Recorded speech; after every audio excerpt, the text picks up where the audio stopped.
שלום תלמידים, דבר ראשון נדבר על כללי בטיחות במעבדה. כללי בטיחות אלו נועדו על מנת לשמור על ביטחונכם האישי. שימו לב. כלל ראשון, אין לטפל בציוד ובחומרים ללא אישור המורה. כלל שני, אין להסתובב בין השולחנות בזמן עריכת הניסוי.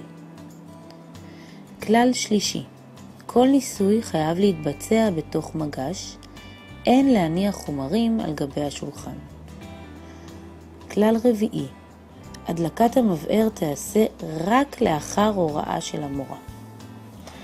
כלל חמישי, בשעת חימום כלי אין להחזיקו ביד, אלא בעזרת עטב.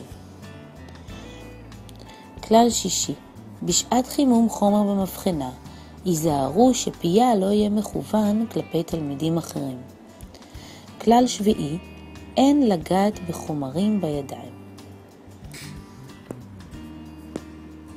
כלל שמיני, בקבוק המכיל חומר נדיף או דליק חייב להיות סגור היטב ורחוק ממקור אש.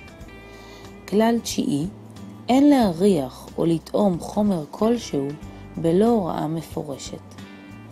כלל עשירי, בשעת ביצוע ניסוי, הקפידו על שיער אסוף. כלל 11, תלמידים בעלי רגישויות או אלרגיות לחומרים מסוימים, כגון רגישות לפול, יוד, רגישות לריחות מסוימים, מתבקשים לידע את המורה בתחילת השנה.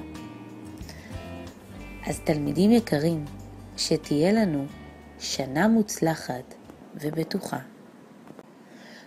Created using Powtoon.